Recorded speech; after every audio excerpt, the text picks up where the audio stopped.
Hi, I'm Daniel Andrews, owner and creator of AndrewsFootball.com. And for this video, it's the NFL trade deadline, and there's 5 trades. I'm going to break them all down and give you my expert analysis. Now, keep in mind, I'm not the most egotistical person in the world. If you have a disagreement, you think I'm wrong about something, put it in the comments. I'll bring it. I'll bring it up on my next video. I love getting feedback, even if you disagree with me.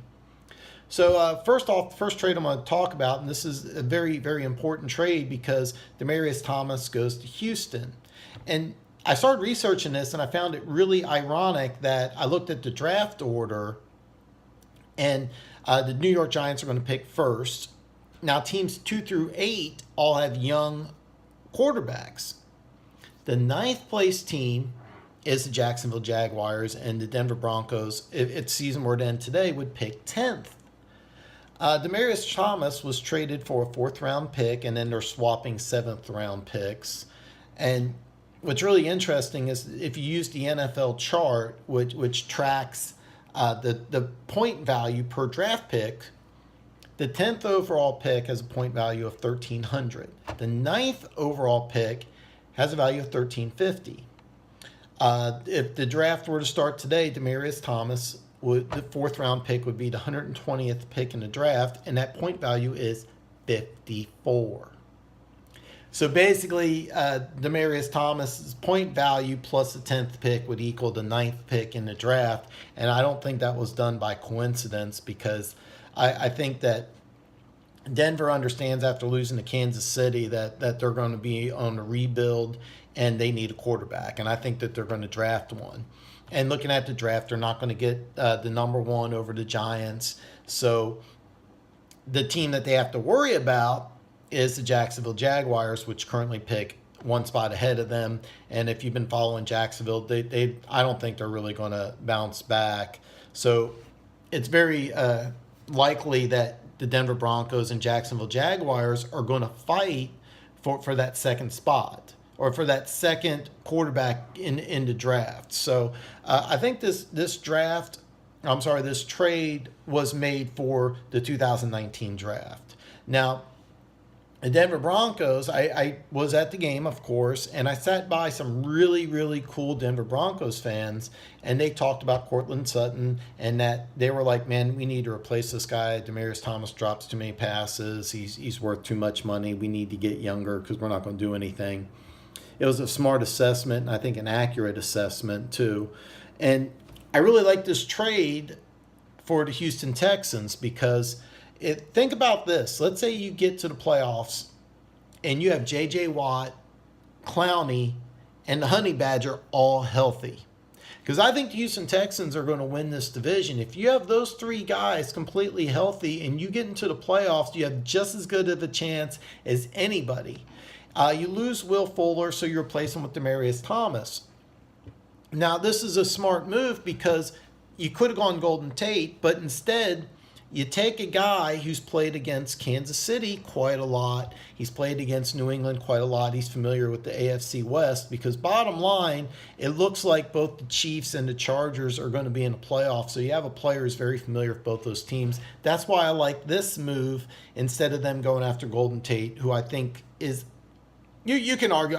Me personally, I think Golden Tate's a better player, but he didn't cost as much. So I think it's a really smart move for the Houston Texans.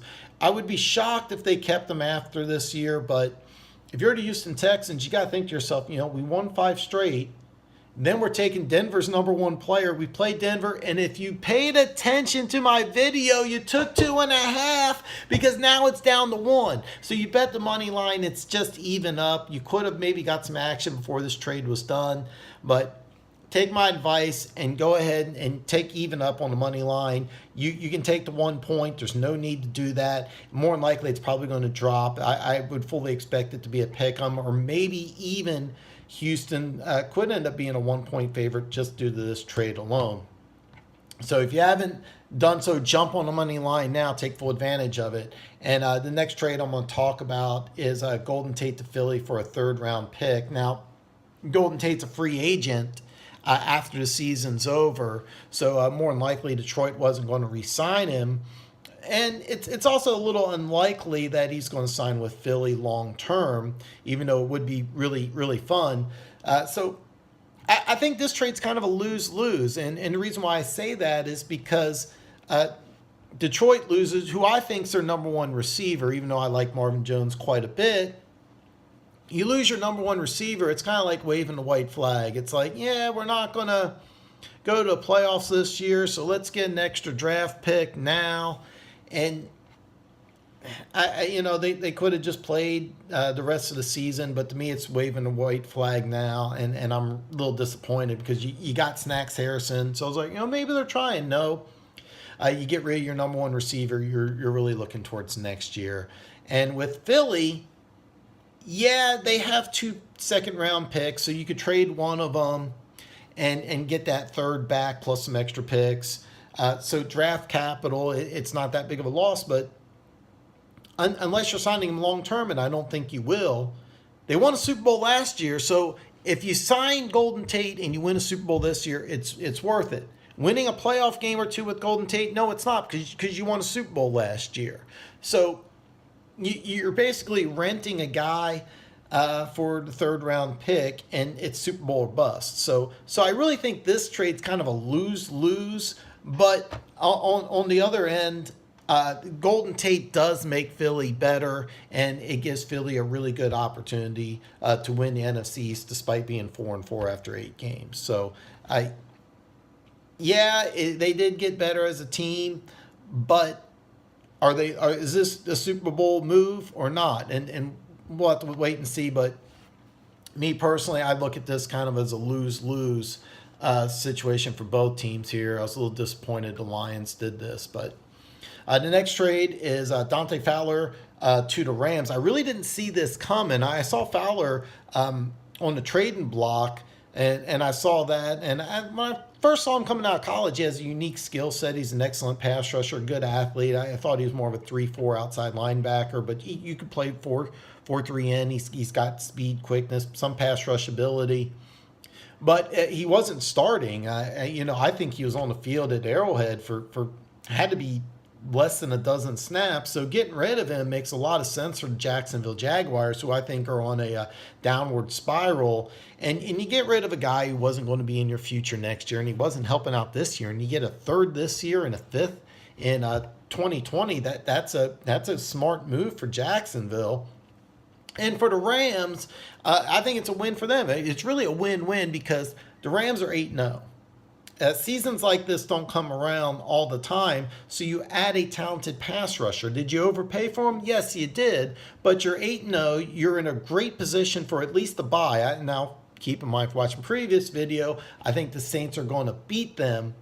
So, are they going to get the number 1 seed in the NFC? I don't think they will. I think the Saints will get it, but either way, you're in great shape for either 1 or the 2 seed. So you add a player when you're on the midst of a Super Bowl run. I think it's a good move. It's a gutsy move. They did overpay, but it's a move I think they'll work out. I don't think they're going to sign them long term, but if they do, hopefully they can sign them cheap, and the Rams can keep this run going. So I think this is a win-win for both teams. I like that Jacksonville got some really good draft capital for a guy that wasn't in their future. So smart move, I think, for both teams.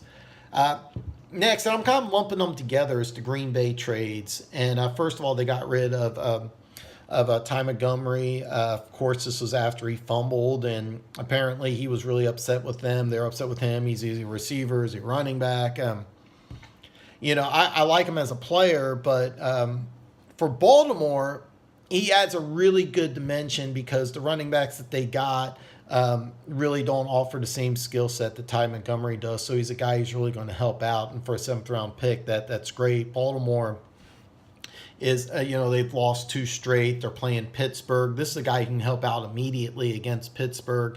And they're still in a battle for, the AFC North. Now it's kind of funny because I got a buddy of mine on Twitter who thinks Baltimore's going to win the North. I think it's the Bengals, but currently the Steelers are actually in first place, so it's a little ironic. But it's a fun fight, and adding this move helps because Baltimore to me is on the borderline between making the playoffs, not making the playoffs. You know, they're on borderline to be that sixth seed. I don't think they win this division, but can they make the playoffs? Yes. Does this move help them make the playoffs? Absolutely.